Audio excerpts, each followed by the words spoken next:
보호하여 주시옵소서. 주 예수 그리스도 이름으로 기도했습니다. 아멘.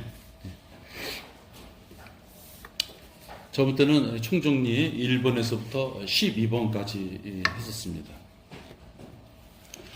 하나님 아버지와 관계된 부분이었고요. 오늘서부터 하는 것은 예수 그리스도와 관계돼서 변하는 거예요. 그래서 하나님을 중심으로 해서 우리가 신분이 변화되는 것, 또 예수 그리스도를 통해서 우리의 신분이 변화되는 것, 또 성령 하나님을 중심으로 해서 우리 신분이 변화되는 것. 그렇게 세 분을 중심으로 해서 우리의 신분이 어떻게 변화되는지를 우리가 지금 보고 있기 때문에 간혹 유사한 부분들이 있어요. 그렇지만 결과는 우리한테 유사한 결과가 주어져서 그렇게 신분이 변하는 것이지만 그것이 삼위일체의 그분들하고 우리가 어떻게 연관성을 갖고 변하느냐, 그렇게 보시면 더 좋습니다. 오늘 13번째부터는 예수 그리스도와 관련되었을 때 우리의 변화되는 모습에 대해서 공부하게 됩니다. 13번째는 하나님께서는 그 사랑하시는 이 안에서 우리를 받아들이신다, 이렇게 말씀합니다. 에베소서 1장 6절입니다.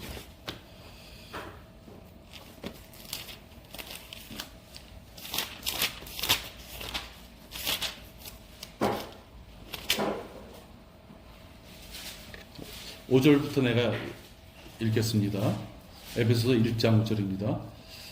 하나님의 기쁘신 뜻에 따라 예수 그리스도 통하여 우리를 자신의 자녀로 입양할 것을 예정하셨으니, 이 너무나도 우리에겐 기쁜 소식이죠. 그리스도를 통하여서, 다른 방법이 없어요. 그리스도를 통하여서. 이는 하나님께서 그 사랑하시는 누구예요? 예수 그리스도. 이 안에서 우리를 받아들이시. 그리스도 안에서라는 말이나 예수 그리스도를 통해서라는 말이나 그 사랑하시는 이 안에서라는 말씀은 다 유사한 말씀이죠. 하나님께서는 우리를 받아들이셔요. 어떻게 받아들이세요? 죄인의 신분이 있을 때는 우리를 받아들일 수 없지만 예수 그리스도가 우리를 위해 보혈을 흘려주심으로 우리가 거룩하게 여김과 의롭게, 죄송합니다. 의로워졌다고 하는 여김을 받는 것과 의롭다라고 최종적으로 하나님 앞에 그렇게 우리의 신분이 변할 수 있는 것은 예수 그리스도의 보혈 때문에 그래요. 그죠?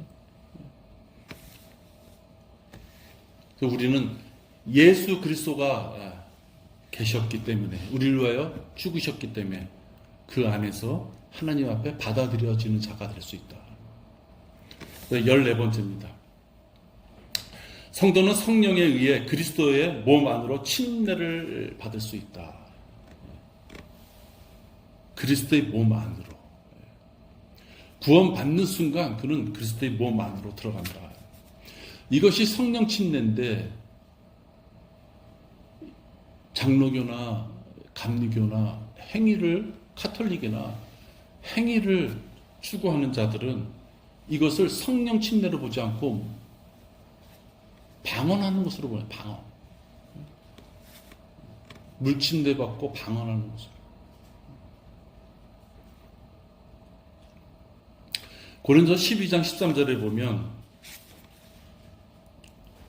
한 성령에 의하여 우리 모두가 한 몸 안으로 침례를 받았으며 한 성령에 의하여 우리 모두가 한 몸 안으로, 그리스도 한 몸 안으로 침례 들어갔다, 이게. 여기 물자가 없어요. 그죠? 물자가. 근데 그들은 여기다 꼭 뭘 붙이냐면 물자를 붙이는 거예요. 물자. 아주 그냥 틀림없이. 그래서 물침례를 받으면 된다, 이렇게 얘기하는 거예요. 한 성령에, 한 물에 의하여 들어가는 침례가 아니라 한 성령에 의하여 우리 모두가 한 몸 안으로 침례를 받았다. 그러니까 성령 침례를 얘기하는 것이다. 그러니까 성령 침례는 그리스도의 몸 안으로 들어가는 것이다.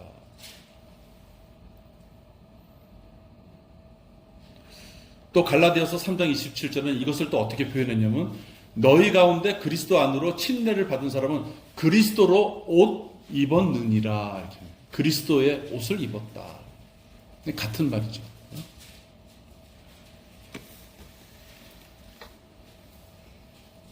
구원 받으면 그리스도의 몸 안으로는 성령 침례에 대해서 우리가 또 뒤에 나오지만 그리스도의 몸 안으로 들어갔다는 것은 무궁무진한 우리들에게는 은혜야 사랑이죠.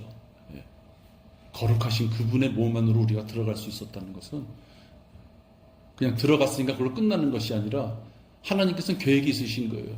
그 몸 안으로 들어왔기 때문에 앞으로 너희들은 이렇게 지내야 된다라고 말씀하시는 거예요. 그 시작이 그리스도의 몸 안으로 들어가는 것이다. 그 다음에 15번째 변화는 침례받아서 그리스도의 몸과 하나가 됐기 때문에 우리가 죽음 안으로 침례를 받아 그와 함께 장사되었으니, 이 로마서 6장 4절이에요. 이 구절도 너무너무 중요한 구절이죠. 우리의 죄를 어떻게 할 것이냐, 바로 그 문제예요. 우리가 성령 침례를 인해서 예수님과 한 몸이 됐어요. 그래서 예수님이 십자가에 달리셨을 때 우리의 옛 성품도 이미 거기서 죽었다, 죽은 것으로 여겨라 라고 말씀하실 수 있는 것이에요. 예수 그리스도 우리가 한 몸이기 때문에. 우리 몸은 죽었어요, 안 죽었어요? 지금 시퍼렇게 살아있잖아요. 그죠? 배고프면 먹어야 되고, 더우면 그냥 헐떡거리고, 그죠? 성질나는 일 있으면 또 화내고. 우리 육신은 살아있어요. 근데 무슨 얘기예요? 영적으로 너의 그 옛 성품, 그 더러운 옛 성품은 예수님께서 십자가에서 못 박혀 죽으실 때 너의 육신의 옛 성품까지도 이미 다 죽였으니 이미 그 옛 성품에는 너희들 죽은 것으로 여겨라. 옛 성품이 꿈틀꿈틀대면 쳐다도 보지 말라 이 뜻이에요. 반응하지 말라 이 뜻입니다. 그리스도의 몸 안으로 침례받고, 즉 영적 침례로 그리스도와 함께 장사됐고, 그러니까 또 우리 당연히 또 쫓아놓는 말이 있잖아요. 장사됐고 그리스도와 함께 우리가 영광된 부활의 몸을 입을 수 있는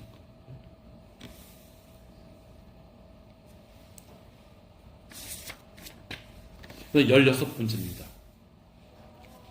우리는 하나님 아버지께서 사랑의 선물로 하나님께서 사랑하는 자에게 우리를 선물로 주셨다. 우리 구원받자마자 하나님께서는 우리를 그분께서 사랑하시는 예수 그리스도께 우리를 사랑의 선물로 주셨다. 요한복음 17장 9절입니다. 요한복음 17장 9절.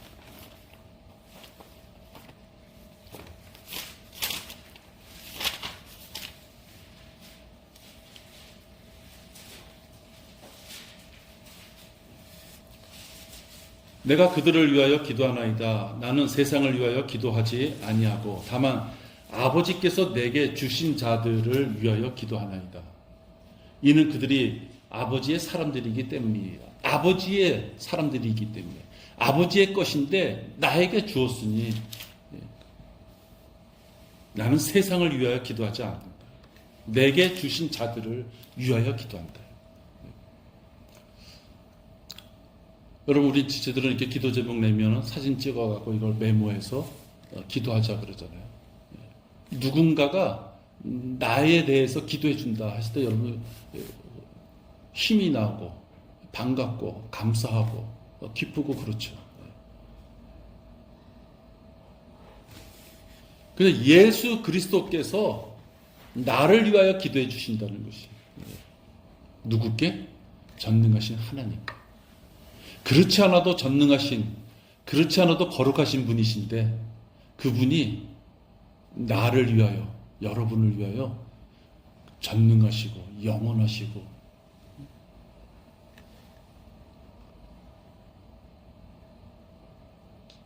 천지를 창조하신 그분께 또 기도해 주신다.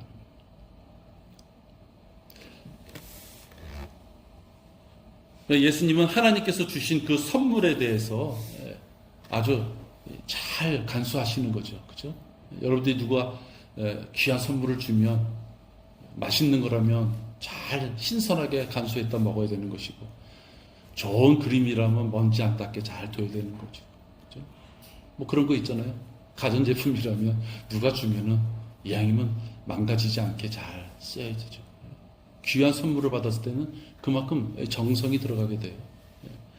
하나님께서는 우리를 귀한 선물로 그분이 가장 사랑하시는 예수 그리스도께 준 그런 우리가 대상이 되었다는 것입니다. 17번째입니다. 아까는 성령 침례는 구원받자마자 구원받은 자의 그 영이 그리스도와 몸에 한 몸이 됐다. 그죠? 한 영이. 그리스도와 한 영이 된 거예요. 한 몸이 됐다. 반대로 이번에는 그리스도께서 우리에게 들어오신다. 그러니까 이 말씀은 뭐예요? 우리가 그리스도께로, 그리스도께서 우리에게로. 그죠? 이게 산수적으로는 생각이 될 수 없는 거예요. 그죠? 그러면 둘이 똑같은 존재라면 부딪히죠. 똑같은 크기의 컵을 갖다가 서로 넣으려 그러면 돼요? 1mm라도 한쪽이 커야지 그쪽에 누군가 들어가죠. 그러니까 이건 신비라는 것이에요. 사람의 생각으로 할 수 없어요. 그러나 우리가 영적으로 아는 건 뭐예요? 예수 그리스도와 우리가 완전히 하나가 됐구나. 그죠? 구원받는 순간. 완전히 하나. 그냥 우리가 지체 그러면 어떤 느낌이 들어요? 예수님은 좋은 부위는 다 예수님이고 혹시 나는 저 뒤꿈치 아닌가? 그럴 수도 있잖아요. 지체니까. 물론 성경에는 로마서에 보면 모든 지체가 다 가치가 있고 자기의 위치가 있고 은사가 있기 때문에 다 소중하다고 물론 말씀하시지만, 근데 성령 침례와 예수 그리스도께서 우리께 들어오셔서 결국은 이렇게 보나 저렇게 보나 완벽하게 한 몸이 된다고 하는 것은 그건 신비다. 사람의 생각으로 100% 신성이고 100% 인성인 것을 믿어야 되는 것과 똑같은 것이에요. 그것을 사람의 생각으로 쪼개려고 하면 안 된다는 거예요. 주 예수 그리스도를 믿으라 구원을 받으리라 말씀하시면서 골로새서 1장 27절에 보면 그것을 신비라고 말씀하시면서 골로새서 1장 27절에 보면 죄인이 이 신비는 너희 안에 계신 그리스도시요 곧 영광의 소망이라. 신비라고 표현하는 거예요. 너희들이 따지지 말라는 거예요. 자연의 법칙, 그래서 물이 높은 데서 낮은 데로 흐른다. 그런 과학적인, 철학적인 인간의 사고의 범위를 벗어난 일을 하나님께서는 신비라고 하면서 믿을 거냐 믿지 말 거냐는 너희들이 판단하는데 이것은 내가 만들어낸 신비다. 이렇게. 너희 안에 계신 그리스도시요 그 영광의 소망이라. 이걸 믿을 수 있는 자는 요한복음 20장 29절을 믿을 수 있는 거고, 이걸 믿는 자는 히브리서 11장 1절을 믿을 수 있는 자예요. 그게 믿음인 것이에요. 그래서 그러니까 자연인들은 이걸 이해할 수 없죠. 야, 무슨 쓸데없는 소리 하냐. 내가 직접 만지고 냄새 맡고 내가 한번 주머니 한번 꽉 이렇게 주먹에 한번 꽉 만져봐야 되고 잡아봐야 되고 느껴봐야 되고 눈으로 한번 봐야 되고 그래야지 믿는 것이지, 보이지 않는 걸 어떻게 믿냐. 바라는 것들에 대해서 어떻게 그것을 내 앞에 당장 만들어질 어떤 증거처럼 얘기하느냐. 그들의 자연인들의 눈에 보기에는 어리석은 거죠. 왜? 보이지 않는 것을 믿을 수 없기 때문에. 그러니까 믿음을 가진 자들은 골로새서 1장 27절을 볼 때 너무 가슴이 막 벅차오르는 거죠.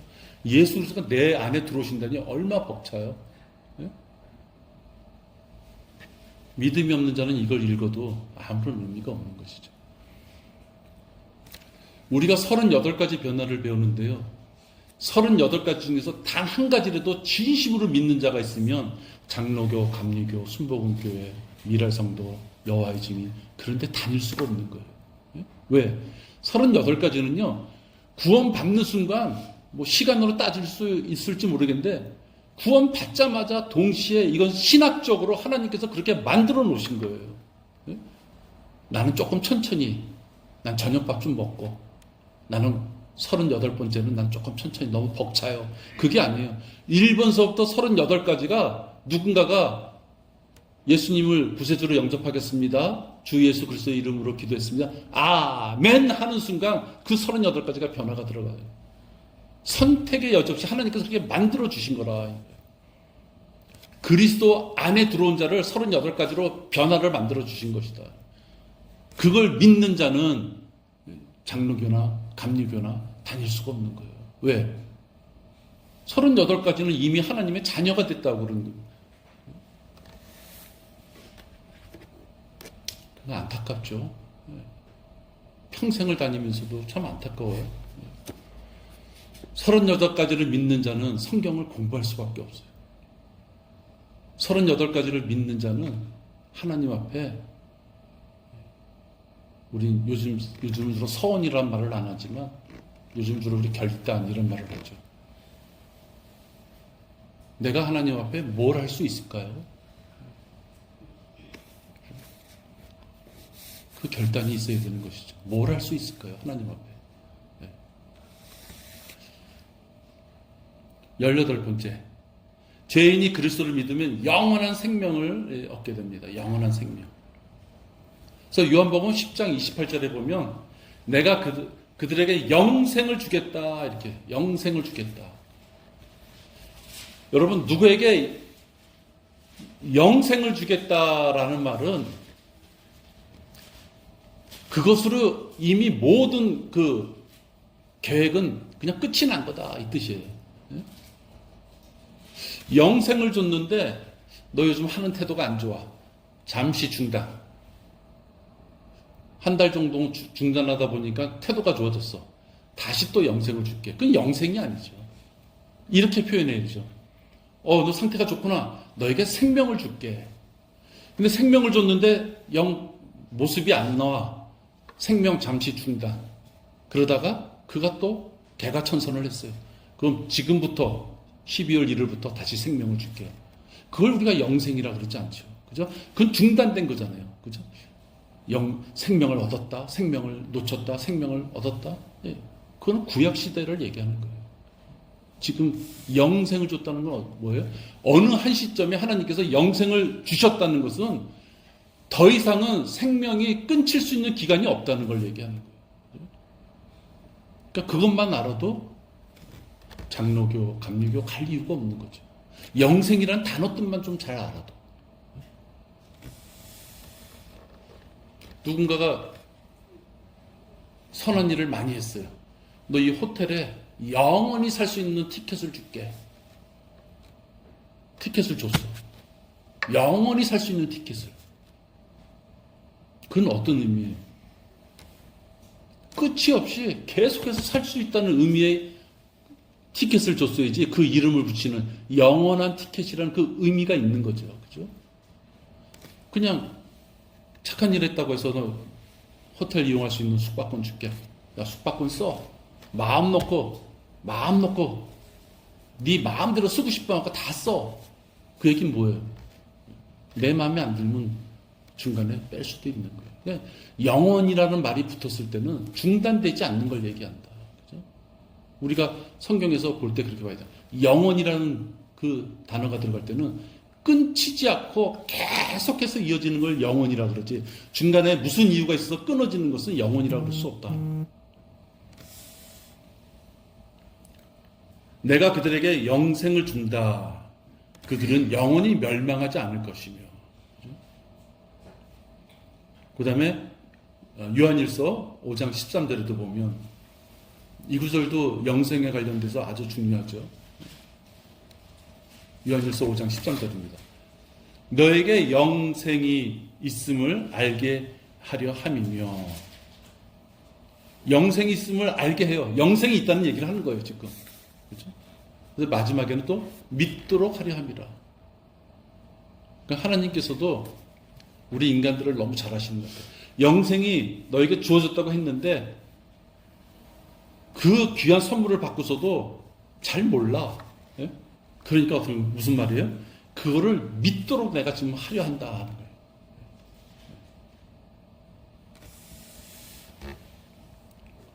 그 다음에 19번째, 죄인이 그리스도를 믿으면 하나님과 화목하게 된다. 지금 예수님과 관련해서 나오는 거예요.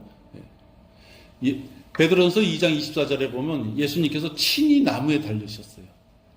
요한일서 2장 2절에 보면 달리신 이유가 뭐예요? 화목제가 되어 주시기 위하여 달리신 거예요.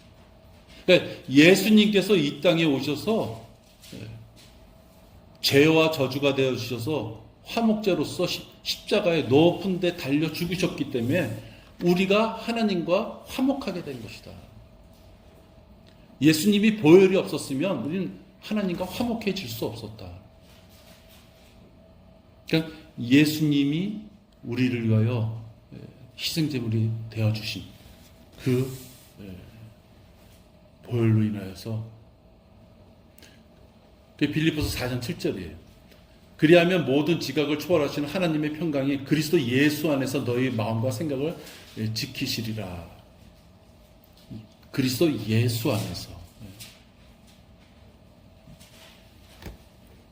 오늘은 20번째까지 합니다. 20번째.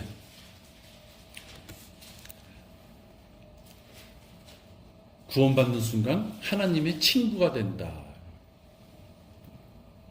우리가 이스라엘 민족들이 구약 때 하나님 앞에 아들로서 또는 종으로서 그런 어떤 시대적인 상황에 따라서 표현들이 많이 있죠. 근데 우리들은 뭐가 된다? 종이나 아들, 그런 차원이 아니라 친구가 되어줄 수 있다. 그러니까 성경에서는 친구라는 의미가 100% 좋은 의미만은 아니에요. 그죠? 좀 나쁜 그런 면에도 친구라는 말을 써요. 그렇지만 어쨌든 간에 요한복음 15장 15절에 보면 이제부터는 너희를 종들이라 부르지 아니하리라. 이는 종은 자기 주인이 하는 일을 알지 못하기 때문이라. 내가 너희를 친구들이라 불렀으니. 그러니까 친구가 되는 순간 뭐예요? 하나님과 교제할 수 있는 자가 되었다. 택시기사가 저기 독립문 가요. 그럼 독립문 가는 거지. 거기 왜 가십니까? 꼭 가셔야 되겠습니까? 꼭 내 차를 타셔야 되겠습니까? 그럴 수 없잖아요. 그러니까 종은 주인이 시키면 충실하게 그 일을 완수하면 되는 것이에요. 그게 미덕이에요. 친구는 그렇지 않다 하는 거예요. 여기 상대적으로 비유가 나오잖아요. 종은 자기 주인이 하는 일을 알지 못하기 때문에 예수 그리스도의 보혈의 그 공로가 있기 전까지는 우리가 하나님의 말씀을 따르면 종이었다 이렇게 표현이었지만 예수 그리스도의 보혈을 믿고 구세주로 영접하는 순간 종의 신분이 아니라 주인이 하는 일을 알지 못하는 자가 아니라 주인이 하는 일을 알고, 안다는 건 뭐예요? 교제할 수 있는 자로서 친구라는 호칭을 받게 됐다. 따라서 우리는 신약시대의 우리 성도들은 하나님의 뜻을 알 수 있는 자들이 되었다는 거예요. 단지 하나님의 말씀에 많은 기도 가운데 더 많이 아는 자와 이유 불문하고 하나님의 말씀을 잘 모르는 자, 하나님이 친구로서 교제하실 때 무식한 자하고는 교제하시기 힘든 거죠.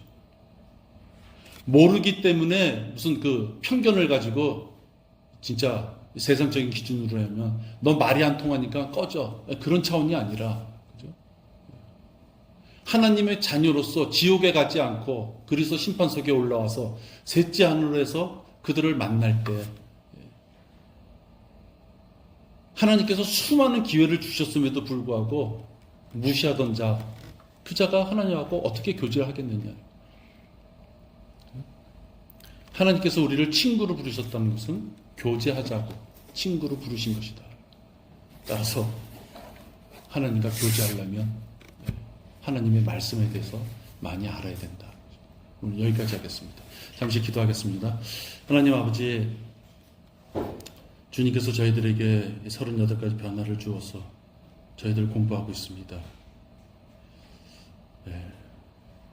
많은 지식이 들어와도 또 많이 잊어먹고 까먹고 그렇습니다.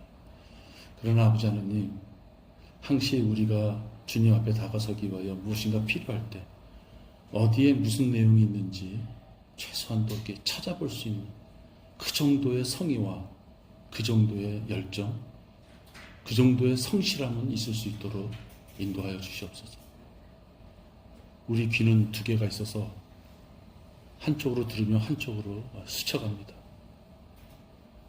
우리가 그것을 안다면 자기 스스로 필터를 만들어서 어딘가에 자기가 간직하고 싶은 그 지식이 걸려 있을 수 있도록 자기 나름대로의 방법을 찾아서 그 지식이 죽어가지 않고 자기 자신의 영적 성장에 도움이 되도록 인도하여 주시옵소서. 주 예수 그리스도 이름으로 기도했습니다. 아멘. 다음 시간 더 이어서 하겠습니다.